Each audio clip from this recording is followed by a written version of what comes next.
दोस्तों, इसमें कोई दो राय नहीं कि सही उम्र में शादी होनी चाहिए और यह बात भी सही है कि सही उम्र में विवाह होने के साथ ही सही पार्टनर के साथ शादी के बंधन में बंधना और भी ज़्यादा ज़रूरी है।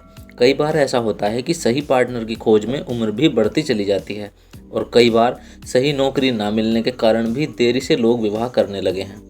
देरी से विवाह होने के इतने ज़्यादा शारीरिक और मानसिक नुकसान हो सकते हैं कि आप चौंक जाएंगे। तो आज की वीडियो में हम लेट शादी करने के क्या क्या नुकसान हो सकते हैं इस बारे में आपको बताएंगे। आगे बढ़ने से पहले दोस्तों, आप हमारे चैनल को कर लीजिएगा सब्सक्राइब, क्योंकि हम ऐसी ही बेहतरीन और लाभकारी जानकारियां लाते रहते हैं। तो आइए शुरू करते हैं आज की वीडियो। दोस्तों, यदि आप लेट शादी करते हैं तो आपको अपने पार्टनर के साथ बहुत सी समस्याएँ आती हैं, जैसे कि आपको अपने पार्टनर के साथ एडजस्टमेंट में बहुत दिक्कत होती है, क्योंकि एक लंबे समय तक आपने अकेले ही जीवन बिताया है और अब चूंकि शादी हो चुकी है तो आपको दूसरे व्यक्ति के अनुसार जीना बहुत ही मुश्किल भरा हो जाता है। एक और तथ्य ये है कि 30 वर्ष की उम्र के पश्चात औरतों की फर्टिलिटी कम होने लगती है और ऐसे में जब लेट शादी होती है तो सबसे बड़ी समस्या जो है वो फैमिली प्लानिंग में आती है।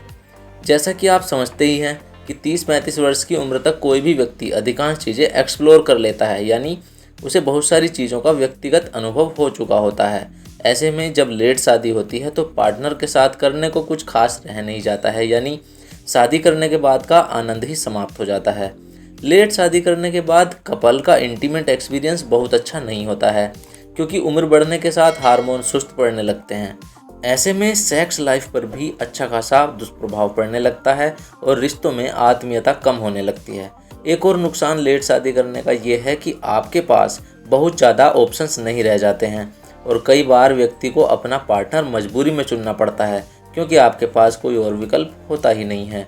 एक बड़ा नुकसान तब होता है जब आप लेट शादी करते हैं तो आपके बच्चों और माता पिता यानी आपके बीच बहुत अधिक गैप आ जाता है।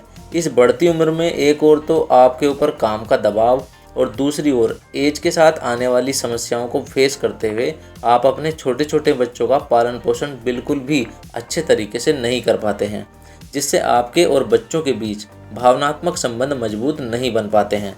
हमारे यहाँ पति और पत्नी का जो रिश्ता होता है उसमें इमोशंस होना बहुत ज़रूरी होता है और साथ ही बहुत ही प्रैक्टिकल लाइफ पर आधारित होता है।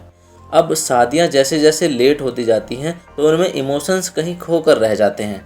जब तक लाइफ पटरी पर आनी शुरू होती है तब तक बहुत देर हो चुकी होती है। आजकल ऐसा बहुत सारे मामलों में देखा जाता है कि जो शादियां अधिक उम्र में यानी देरी से होती हैं उनमें तलाक की संभावना बहुत अधिक होती है। इसका सबसे बड़ा कारण ये है कि एक समय जो 30 की उम्र के बाद का होता है उसमें लोग कैरियर के उस पॉइंट पर होते हैं जहां उनके पास एक दूसरे को समझने का समय ही नहीं मिल पाता है। तो ऐसी स्थिति में पति पत्नी के रिश्तों की बुनियाद अधिक समय तक नहीं टिक पाती है। तो जहाँ तक संभव हो सके शादी एक सही उम्र में हो जानी चाहिए, जिससे रिश्तों की गर्माहट बरकरार रह सके। तो दोस्तों, हम आशा करते हैं कि आपको हमारी ये वीडियो अवश्य ही पसंद आई होगी। तो हमारी वीडियो को लाइक और शेयर करना ना भूलें। आपका धन्यवाद।